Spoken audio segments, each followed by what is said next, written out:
I'd like to look in the mirror without hiding my eyes. I'd like to see what you see, why you think I'm qualified to speak for you, oh God, Most High, who hides a baby in the reeds of a river until he's grown,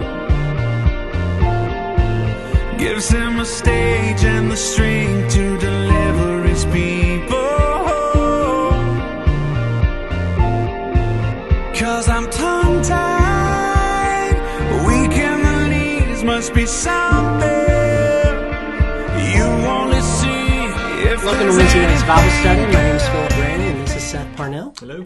And he's glad to be back. Yeah. Yeah, Their 5-day weekend. yeah, 5-day weekend. He partied this weekend with his 3-year-old son. Yeah, Right. yeah, Partied hard. yeah. No sugar, No. nothing crazy going on like that. No. But Just lots of fishing and playgrounds. yeah, fishing playgrounds. Yeah, and dinosaurs. Yeah. Yeah, Dinosaurs, monster trucks, construction, all the good stuff. yeah. Life is good, right? Life is good. Yeah. So we are in Exodus chapter 4 today, and we are doing the second. Oh, well, actually, this is the third part of the Flame of Fire.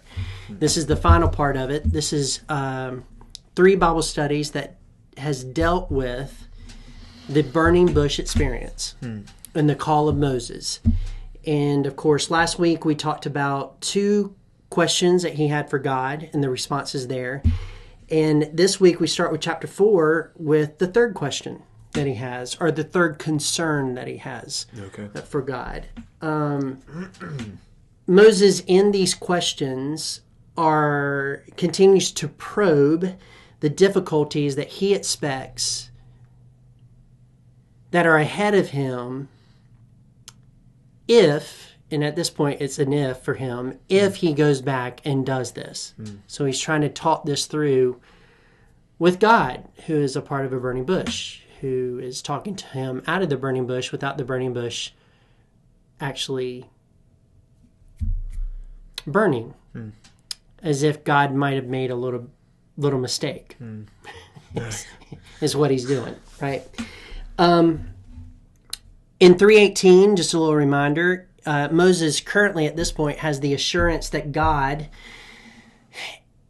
is going to allow the elders, or the bearded ones, which you are a bearded one, I'm an elder. to agree with him and believe him and listen to him and act on what he is telling them.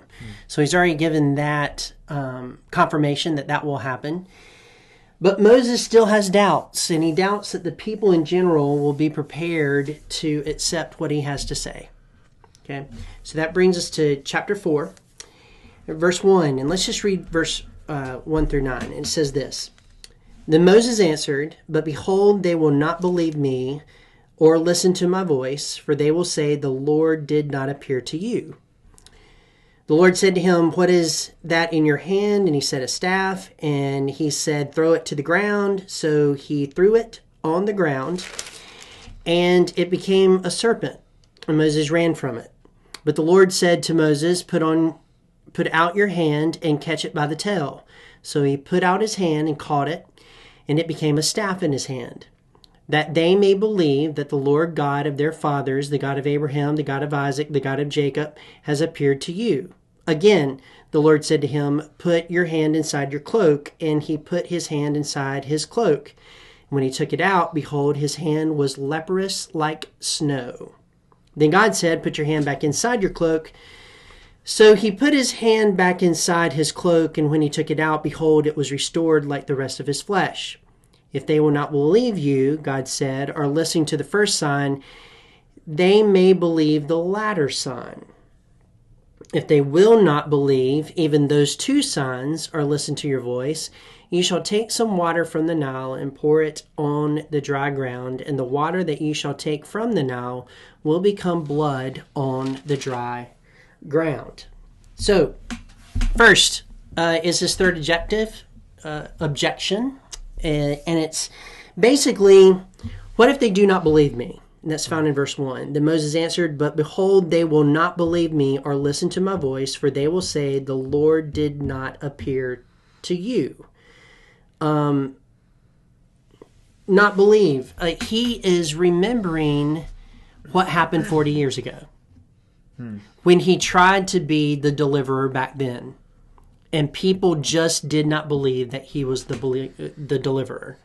So he still has that concern in the back of his mind. So he's presenting that to the Lord. I do think it's interesting that he said they will not believe. Believe is a key word in this passage of Scripture. It's found in chapter 4, verse 1, chapter 4, verse 5, verse 8, and verse 9. So in these 9 verses, it's used 4 times, this concept of believe. Now, believe is different from faith. Do you know the difference? I guess believe is more based off of evidence. Maybe, yeah. Keep going. Okay. Like you can see, so you believe something, versus faith, you just trust that it's... Trust is a great word for there. faith. Yeah. Yeah. And belief is, faith is also a commitment. Mm-hmm. So you can believe the facts. Like I can believe that Alexander the Great existed, but I don't trust and have confidence. Right. Or what did I say? Not confidence. Commitment. Commitment. I don't have a commitment to him that I'm going to follow him or whatever. Yeah. Okay. So faith is deeper than belief is. However, I'll tell you this: in the New Testament, especially in John, he interchanges both of those words, belief and faith. So he makes them kind of the same. But in this particular regard, he's wanting them to believe the facts that he is presenting to them. He's not expecting like a commitment. He just wants them to believe. Gotcha. Yeah, and believe on a basic level. The way the demons believe in God and shudder. Yeah. That same. Right. That's exactly right. Yeah. So they will not believe or listen to my voice. That particular word listen doesn't mean that they would not hear the words that he is saying.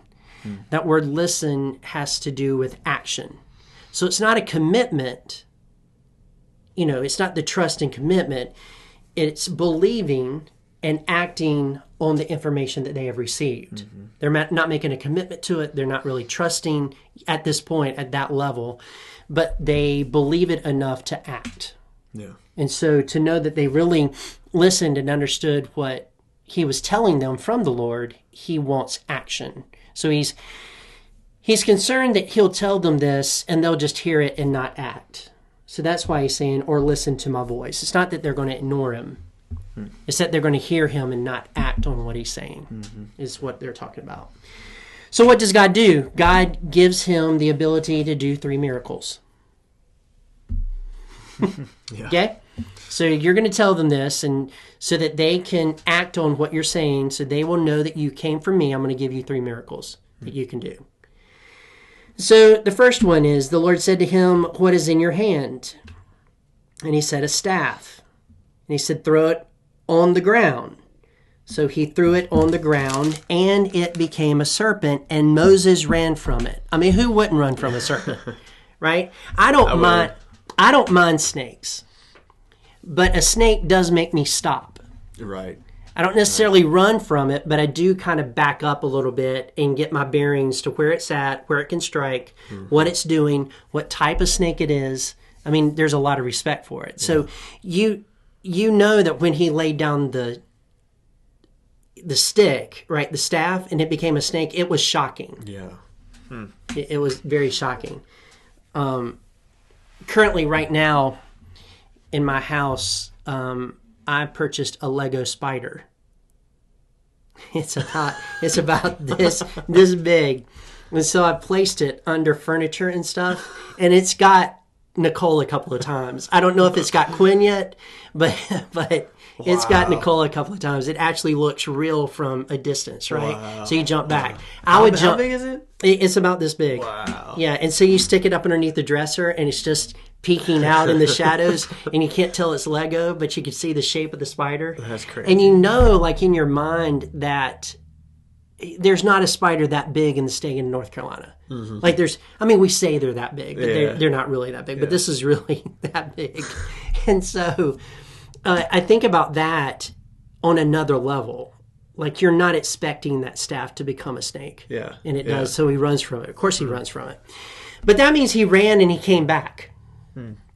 Okay, first of all. Second, why is it important for a staff to be turned into a snake? Like, what is the purpose behind that? God was not just up in heaven thinking, I just think it'd be a neat idea if a snake, if I turned a stick into a snake, I think that'd be funny. I also think it would be funny. This is God talking. I think it'd be funny when Moses sees it and runs from it. Like, he yells like a little girl and runs from it. That's not what God's thinking. God is doing this miracle on purpose. And it communicates something to the children of Israel that you and I do not fully understand. So when that staff hit the ground later and it turns into a snake, it is going to communicate a message to them about who sent Moses and the power behind the person that sent Moses to deliver them. So on the Pharaoh's headdress is a cobra. And it's a cobra. I wrote this down. The headdress of Pharaoh's had a metal clasp in front of it in the form of a cobra, a symbol of might, dominion, and magic with the gods. And that he had been bestowed with that power because he was Pharaoh and he was divine. So in Egypt, when something became a cobra or a snake, it was representative of Pharaoh and his power and the gods in that area and their power. So this is a demonstration that someone that is more powerful than Pharaoh and all the false gods in Egypt has sent Moses to them to deliver them. It's a message that the one true God who is sovereign over all of that has been sent to deliver them. Now, you'll have to watch last week's Bible study in order to come to understand another thing that God did with them, or was going to do with them. But this one is definitely that. So the next verse, it says, "But the Lord said to Moses, pull out your hand and catch it by the tail." I don't know if you've ever dealt with snakes before, but the tail is not what you go for. Like, if you go for the tail, you are going to get bit. They are that flexible. They're coming out at you. There's no way to keep them from biting you. If you want to know how to catch a snake, you do it back of the neck. I don't recommend this. I'm not telling you to do it. I'm not telling you to do it, but I'm saying that's the way that you do it. Or you take a hoe and you just chop off the head. That's what I do. Yeah, that's what you do. But you don't handle it by the tail. And so Moses, who is already scared, who is already a little stressed about this snake, God tells him to catch it by the tail. And so he put out his hand and caught it, and it became a staff in his hand. I wonder if he counted or waited or came up to it very slowly to the tail. Do you know what I mean? Because that's precisely what I would have done, right? And then he grabbed a hold of it. But when he grabbed a hold of it and it turns back into a staff, it shows that God has power over the powers in Egypt and the representation of that snake there. Does that make sense? It does, yeah. So God didn't just choose this just out of the blue for kicks or just to do it. He chose this to communicate something to the people. And what we don't fully understand is the impact of that miracle on the people who saw it. It's something about that miracle to them that would be like, okay, the God of Abraham, Isaac, and Jacob did send him because he is the most powerful God. And of course, he is going to deliver us. We can see that. So it's something with that picture that showed that to them. Okay. So we continue with the next miracle. Verse 5 says that they may believe that the Lord, the God of their fathers, the God of Abraham, and the God of Isaac, and the God of Jacob has appeared to you. Again, the Lord said to him, put your hand inside your cloak. And he put his hand inside his cloak, and when he took it out, behold, his hand was leprous like snow. Then God said, take your hand back inside your cloak. So he put his hand back inside his cloak, and when he took it out, behold, it was restored like the flesh, like the rest of his flesh. So this one right here, we have no idea how this corresponded to their culture. We just don't know. On a very basic level, if someone walked up to me right now and had a jacket and had an arm and stuck the arm inside the jacket and came back out and it was leprous, I would be very concerned. Yeah. Right? I'd be like, wow. And then if they stuck it back in and brought it back out and it was totally clean, I would think that that was miraculous. But there is something beyond that. That particular picture communicated to the children of Israel and to the Egyptians that we don't fully understand because we don't understand everything about their culture. But because God isn't just going to do that, and second, because we know that the first one is definitely a something that says God is more powerful than all the gods in Egypt. Right. We know that this did the same thing. The best I can come up with as I think through this is that God is not only sovereign over the political, physical world, he is also sovereign over health. And so any health issue he can cure. Yeah. I do think, Strike down as well with a health issue. Yeah, strike down. Give it to you. Definitely kill you. So,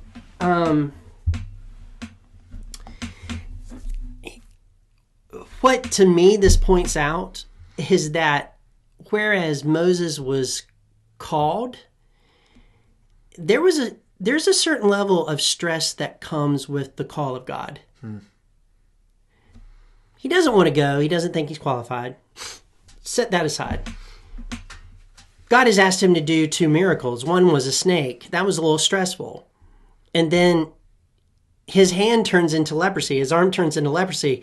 That's some tension in his soul. Faithfulness is responding to God's call, realizing that that call is not going to be easy. There is going to be stress involved, but you continue through the stress and through the conflict and through the stuff that is tough, because on the other side of it, you will be found obedient to the one that called you. So he starts in this particular way. So what do you think about all that so far? I think the fact that I understand that has this stress. I mean, who would want to go back to the place that you ran from the last 40 years? Yeah. And then not only to go back there, but to do something incredibly difficult that you cannot do in your own strength. Yeah. And God's showing him these things, and I don't know. That's pretty incredible. Yeah. Yeah. All right, verse 8. If they will not believe you, there's that word believe again. They will not believe you. If they will not believe you, God said, or listen to the first sign, they may believe the latter sign. If they will not believe even these 2 signs or listen to your voice, there's that word listen again, you shall take some water from the Nile and pour it on the dry ground, and the water that you shall take from the Nile will become blood on the dry ground. Now, what we do know about the Nile is it was considered to be sacred and was the source of life for all of Egypt. There's more to it that we're going to talk about a little bit later when Moses actually turns the whole Nile to blood. But it's life and it's sacred. So when Moses does this, he takes the water out of the Nile and he pours it onto the ground and it's blood. It is a symbol really of death. Because anytime you pour blood out onto the ground, it's a symbol of some sort of death. I don't know if this is really the case here, but in the back of my mind, I'm like, this is foreshadowing the 10th plague. So the plagues start with this Nile and how God is in control of all life in Egypt. And it ends with the death of every firstborn, and God is in control of every life in Egypt. More on that later, more details on that later, but nonetheless, it's a life sort of thing.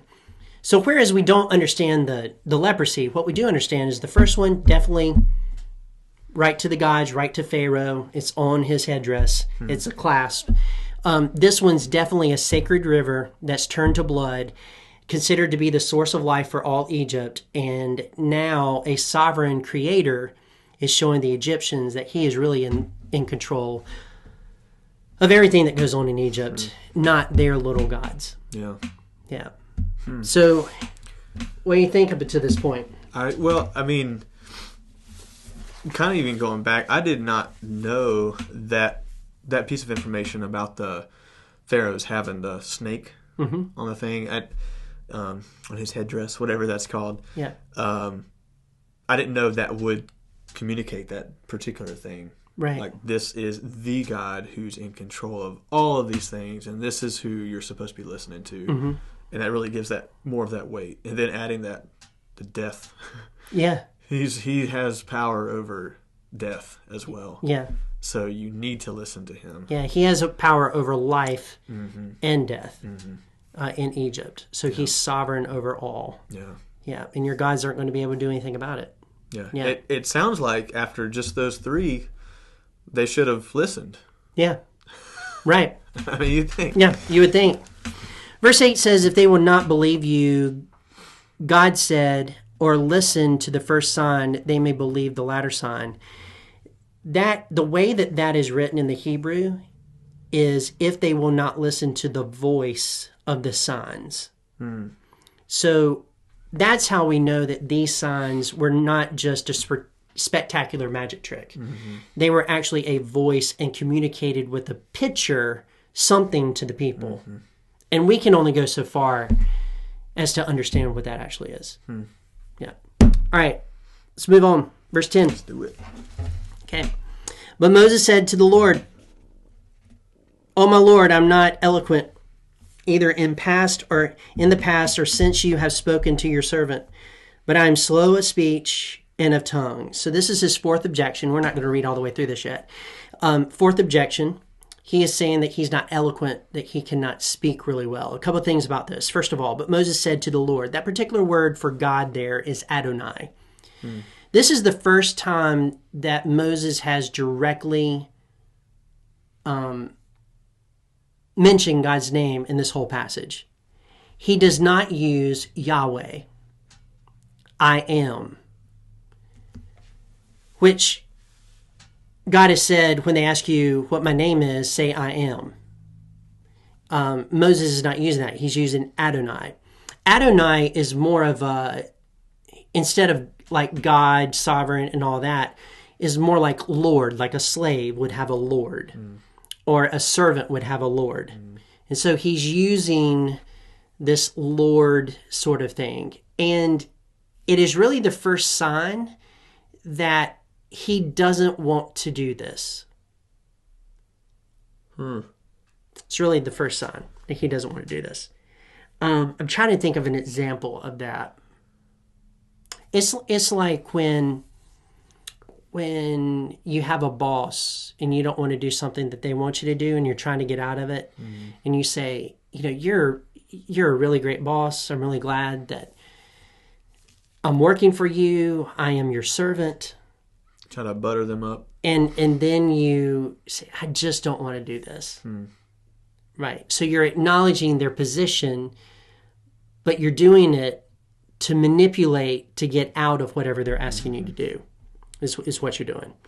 See, he says, I'm not eloquent, either in the past, since you have spoken to your servant, but I am slow of speech and of tongue. So he's thinking back to when he was in school, when he was in the Egyptian court, when he was there and they had interactions, like they had things that they discussed back and forth. And he's saying that he was not very good at it back then. He could not think of the words that he needed to say in order to prove his point. He couldn't do any of that sort of thing. And so he's telling God that he's not eloquent. He cannot bring the words from his brain to his mouth in order to say, in order to present an argument that is feasible, that people will react to in a positive way. He's not capable of doing that.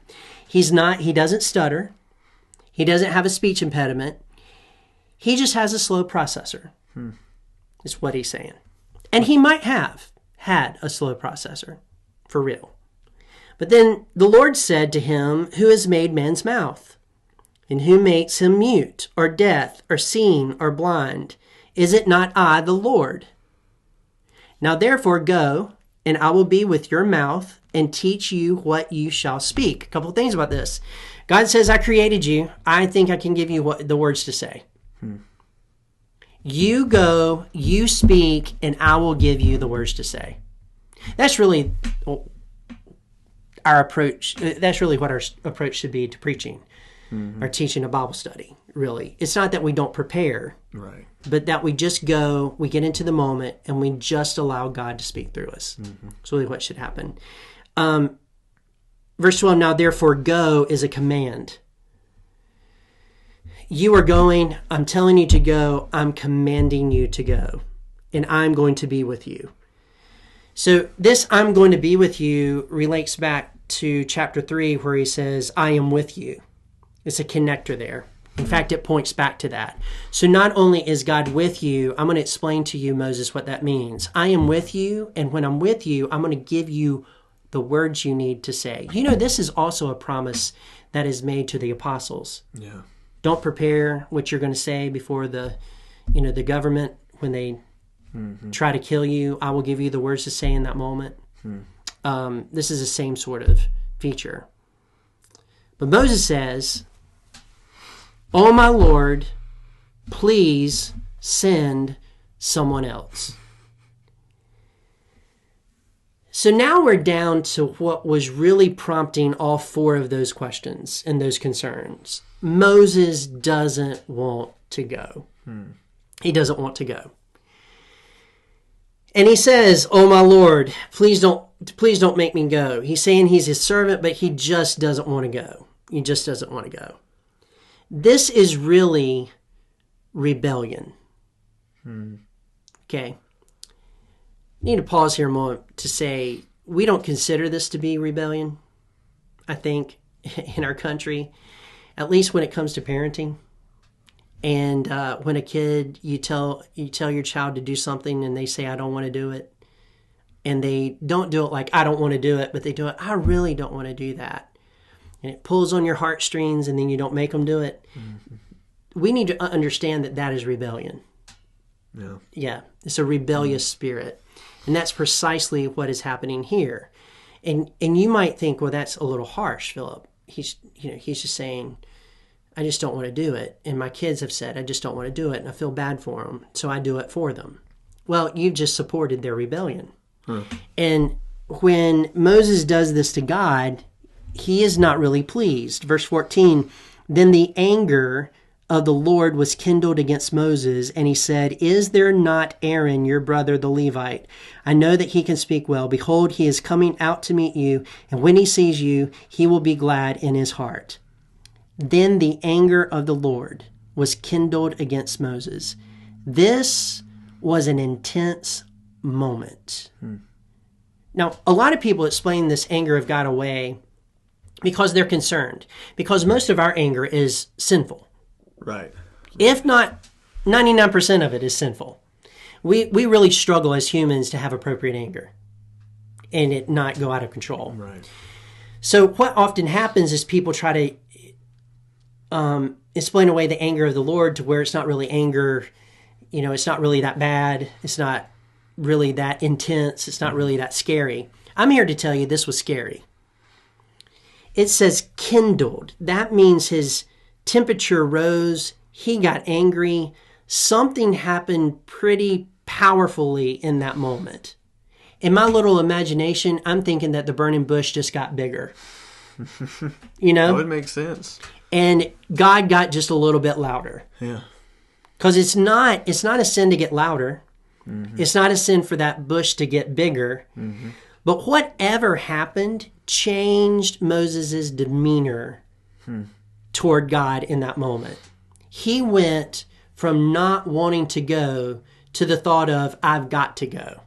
Not I want to go, but I've got to go. I do not have an option. So we need to be very careful thinking of God in only terms of grace, mercy, and love. Right. He does get angry. I think another thing that this shows is that God is very attached to us. And he wants a good relationship with us. And he wants us to do what he wants us to do. And it bothers him when we do not do what he has asked us to do. And it bothers him more than I think we realize. And so, I mean, at what point does he get angry at us when we don't do what he's asked us to do? Right. Yeah. And we may not see a burning bush come alive and get bigger. We might not hear his voice become louder. But I think there's some times that we don't obey him that he really gets angry at us. Now, he does it with compassion, but he definitely gets angry, and we need to be concerned about that. Yeah. Yeah. So thoughts on that? That's good. I have a lot. I don't know if I can say them all. But one, I think about how many missed opportunities that I've had to either give the gospel to someone or to do something that I felt like God really wanted me to do in this moment, even if something simple or small. And just me saying, I don't really want to. Right. I don't really want to take that step of faith. That's God. I mean, that's me rebelling against God. Yeah. And I always think of rebellion as like, going out and living this crazy hard life or doing these big bad sins. But I mean, just not doing what God tells us to do. Yeah. And he said to Moses, I'll be with you. Like that should be pretty comforting. Yeah. And he tells us that I'll be with you. The Holy Spirit will be with us. Like that's pretty comforting. And we still don't have the confidence or courage to step out. Yeah. So to add to what you're saying, let's just think through this whole story. Yeah. Moses is with his sheep, or his cattle, rather. There's a bush that he goes to check out. He finds out that it's God. He finds out that it's the great I am. He has to take off his sandals, right?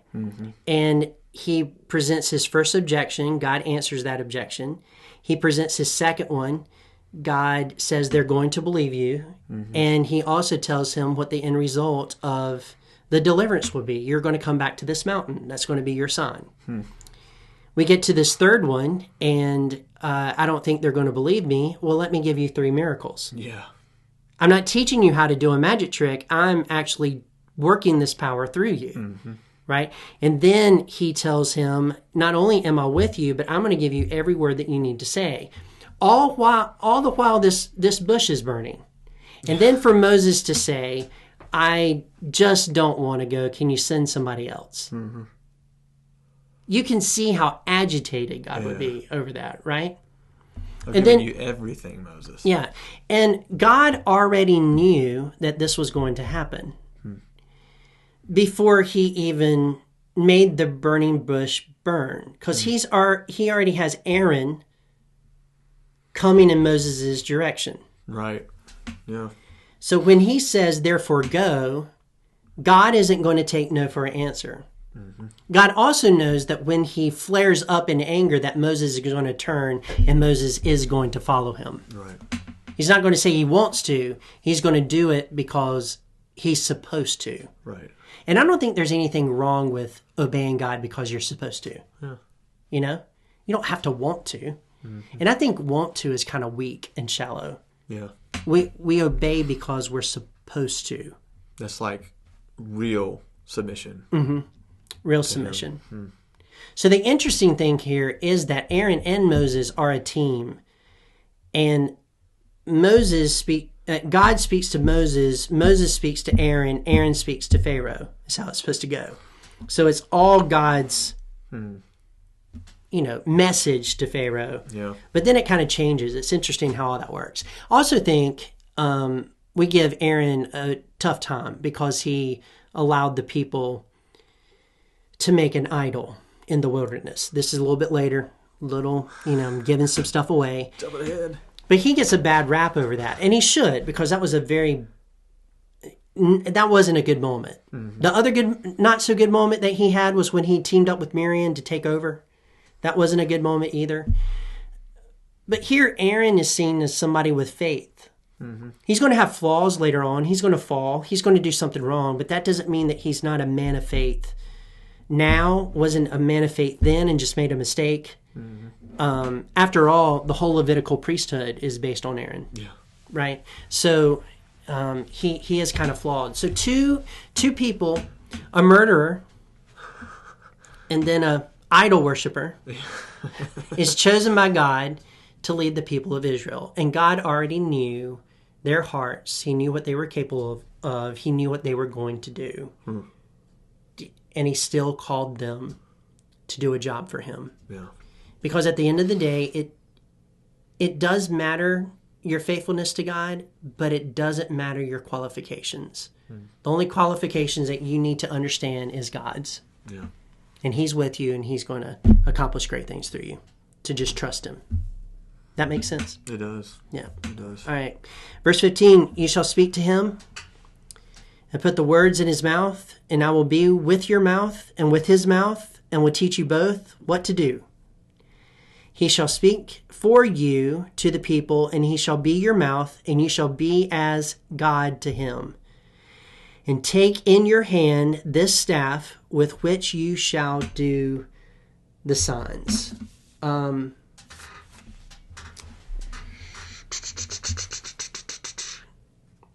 couple of things with this one.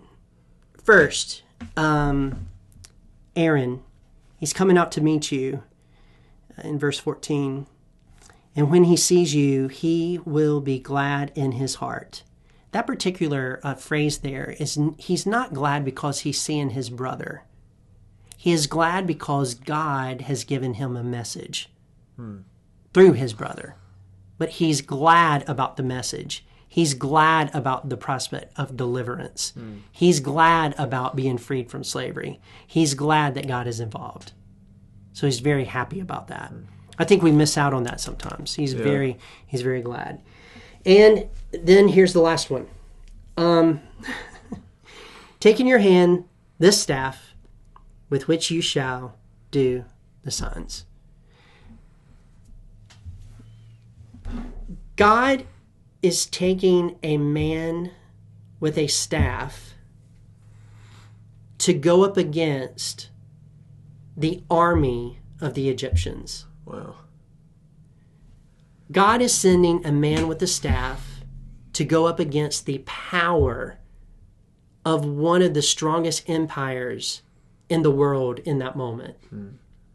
God is taking a man with just a staff, and he's going to break that power and break that army and bring that nation to nothing with just a man and his staff. I know there's plagues, but that staff is symbolic of this is all I really need. And I really don't need the staff to break down a nation. But that's pretty incredible. Yeah, I mean, we think of how many times either in historical scripture, just history in general, where you have this whole army coming up and they have their swords and chariots and the stomps of their marches, and that sends a signal to people, that's power coming. But here comes God. Yeah. That's all I need. Yeah. That's powerful. Yeah, it's very powerful. To close, I think we can make a case from these 3 Bible studies that Moses wasn't seeking power. Yeah. Just wasn't seeking it.